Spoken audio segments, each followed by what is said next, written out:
The 1960s weren't just about Woodstock and the moon landing. They were also about eliminating crops that had fed American families for generations. 20 garden plants that your grandfather grew with pride were suddenly banned, restricted, or wiped out by chemical companies and government agencies that put profits over your dinner table. The reasons why will shock you. Number 20, Italian basil. Your Italian neighbor's grandmother had been growing the same basil variety for 50 years, saving seeds that came from the old country and filled the whole block with that incredible aroma every summer. But the 1960s brought new plant purity regulations that banned any seeds that couldn't be traced through official channels. Agricultural inspectors actually went door to door in Italian neighborhoods, confiscating seed collections and destroying plants that didn't match approved varieties.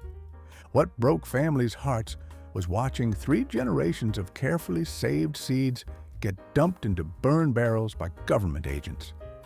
These weren't just plants.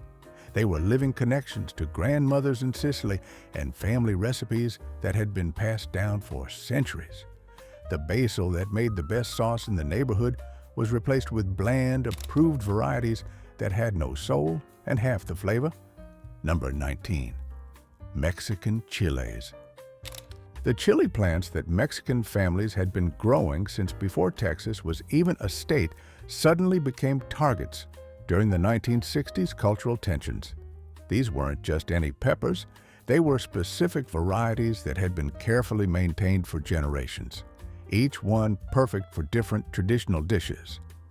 But suburban homeowner associations and city councils started banning foreign plants that looked too wild or attracted too many bees. Families who had maintained chile varieties for over a century watched as code enforcement officers arrived with clipboards, declaring their productive pepper patches unsightly and non-conforming. The peppers that had sustained families through the Depression were ripped out and replaced with ornamental shrubs that produced nothing but pretty flowers. Generations of genetic heritage went into dumpsters in the name of suburban conformity. Number 18, German sauerkraut cabbage.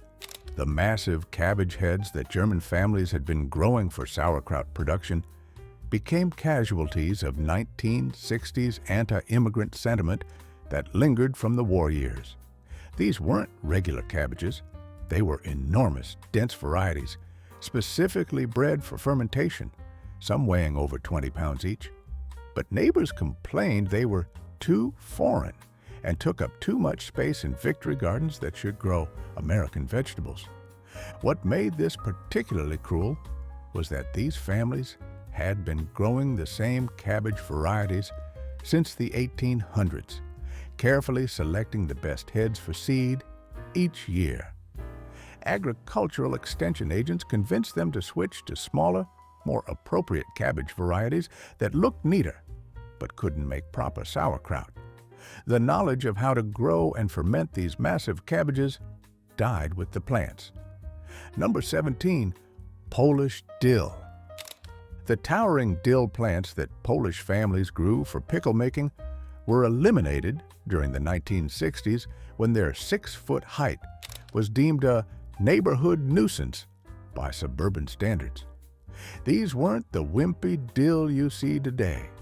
They were massive plants that produced enormous seed heads perfect for the big pickle crocks that every Polish kitchen had in the basement. City ordinances started restricting plant heights in residential areas, and the dill that had made the best pickles in the neighborhood was suddenly illegal. Families who had been making pickles the same way for generations were forced to use tiny, modern dill varieties that produced weak flavor and small seed heads. The pickles that had sustained families through winter became pale imitations of their former selves. Number 16, dandelion greens. The large, tender dandelion varieties that Italian and French families had been cultivating in their gardens were wiped out during the 1960s suburban lawn revolution. These weren't wild dandelions. They were carefully bred varieties with huge, mild leaves that were nothing like the bitter weeds in the yard. But chemical companies convinced homeowners that all dandelions were the enemy, regardless of whether they were food or weeds. Families who had been growing cultivated dandelions for spring salads watched helplessly as their neighbors sprayed herbicides that drifted into their vegetable gardens, killing the tender plants they'd been nurturing. The same chemicals that were supposed to create perfect lawns destroyed food that was more nutritious than anything in the grocery store. 3 generations of careful plant selection were eliminated in a single growing season. Number 15. Wild garlic. The wild garlic patches that families had been tending and improving for decades were eliminated when suburban development and chemical lawn treatments made their habitat uninhabitable. These weren't just random wild plants, they were carefully managed patches where families had been selecting the best bulbs and encouraging the strongest plants for generations. What broke people's hearts was watching bulldozers clear the woodlots and fence lines where their garlic patches had been growing since their grandparents' time. The pungent bulbs that had flavored family meals for decades were buried under suburban lawns and shopping centers.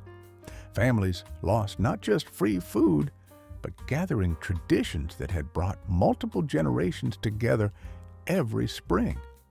Number 14. Jerusalem artichokes. The Jerusalem artichoke patches that had sustained families through the Great Depression were eliminated during the 1960s when their aggressive spreading was deemed incompatible with suburban property lines. These weren't just any sunchokes. They were family varieties that had been selected for the best flavor and storage qualities over decades of cultivation. Homeowner associations actually passed rules requiring the removal of invasive food plants that might spread to neighboring properties. Families who had relied on their Jerusalem artichoke patches for winter food storage were forced to dig up plants that had been feeding them for generations.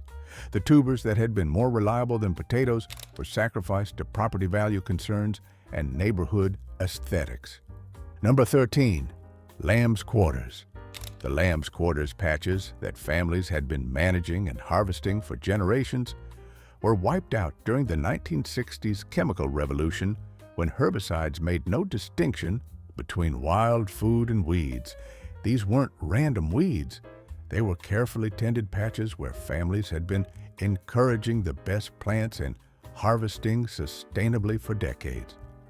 Chemical companies launched massive advertising campaigns showing before and after photos of gardens, with lamb's quarters featured prominently as an example of weeds that needed to be eliminated. Families who had been eating these nutritious greens every spring found their patches poisoned by well-meaning neighbors who thought they were helping eliminate weeds. The free superfood that had sustained families through lean times became a casualty of chemical warfare. Number 12. Purslane. The thick, succulent purslane that Mediterranean families had been growing in their vegetable gardens was eliminated when it was lumped in with weeds during the 1960s herbicide campaigns. These weren't wild purslane. They were cultivated varieties with larger, more tender leaves that had been selected for eating quality over generations. Families who had been growing purslane for its omega-rich leaves and crunchy texture in summer salads watched as their carefully tended plants were sprayed along with everything else that wasn't found in mainstream seed catalogs. The plant that had sustained their ancestors through famines was now considered a sign of poor garden management that needed to be eliminated with chemicals. Number 11. Plantain. The broad-leafed plantain that families had been cultivating for its medicinal properties was eliminated during the 1960s when pharmaceutical companies convinced people that home remedies were dangerous and outdated. These weren't just random weeds. They were selected varieties with larger, more potent leaves that had been maintained in family medicine gardens for generations. Doctors actually warned patients against using plantain for cuts and stings, claiming it was unsanitary. compared to modern antiseptics. Families who had been treating minor injuries with plantain for decades were made to feel foolish and dangerous for relying on primitive plant medicine. The free first aid that grew in every yard was replaced with expensive pharmaceutical products that often worked no better. Number 10. Wood sorrel. The wood sorrel that families had been encouraging in shaded corners of their gardens was eliminated during the 1960s when safety campaigns warned against children eating any wild plants. These weren't random weeds, they were managed patches where families had been selecting the most flavorful plants and teaching children which ones were safe to nibble. The lemony leaves that had been a favorite snack for generations of children were now considered dangerous because a few people had gotten sick from eating massive quantities.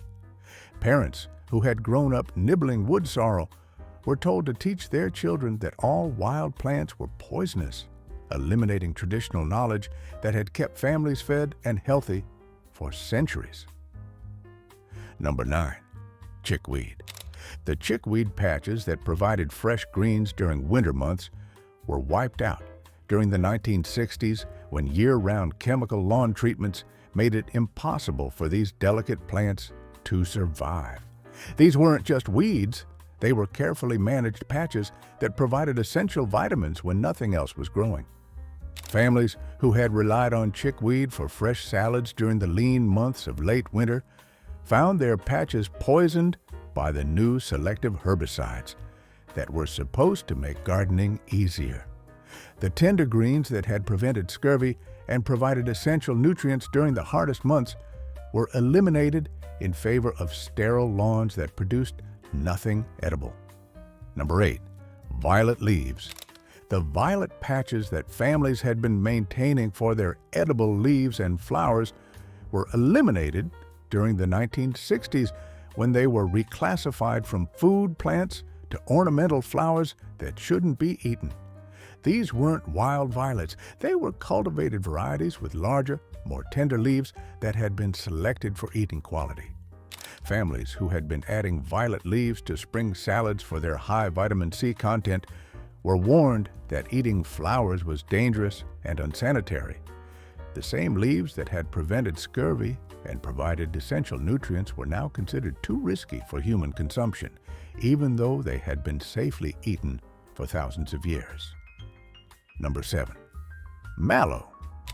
The mallow plants that children had called cheeses for their round seed pods were eliminated during the 1960s when their sprawling growth habit was deemed incompatible with suburban lawn culture. These weren't just weeds, they were plants that families had been managing for their edible leaves and nutritious seed pods for generations. The round seed pods that children had been snacking on for centuries were now seen as signs of poor yard maintenance that lowered property values. Homeowner associations actually banned mallow from residential areas, forcing families to eliminate plants that had provided free food and entertainment for their children. Number 6. Stinging nettles. The nettle patches that families had been carefully maintaining for spring greens were eliminated during the 1960s when liability concerns made it illegal to grow any plant that could cause harm. These weren't wild nettles. They were managed patches where families had been encouraging the most tender plants and harvesting them sustainably for generations. Insurance companies actually refused to cover properties that had stinging nettles, claiming they were attractive nuisances that could result in lawsuits. Families who had been harvesting nettles for their superior nutrition were forced to eliminate patches that had been providing free superfood for decades, replacing them with sterile landscaping that produced nothing edible. Number 5. Wild onions. The wild onion patches that families had been improving and managing for generations were eliminated during the 1960s when suburban development and chemical treatments made their habitat uninhabitable. These weren't just random wild plants, they were carefully tended patches where the best bulbs had been encouraged and the strongest plants selected over decades. Families who had been harvesting wild onions for their intense flavor and medicinal properties found their patches destroyed by development or poisoned by herbicides. The pungent bulbs that had flavored family meals and provided natural antibiotics were lost to suburban expansion and chemical lawn care that tolerated no plant diversity. Number 4, cleavers. The cleavers that families had been harvesting for early spring greens were eliminated during the 1960s when their sticky climbing habit was deemed incompatible with suburban aesthetics.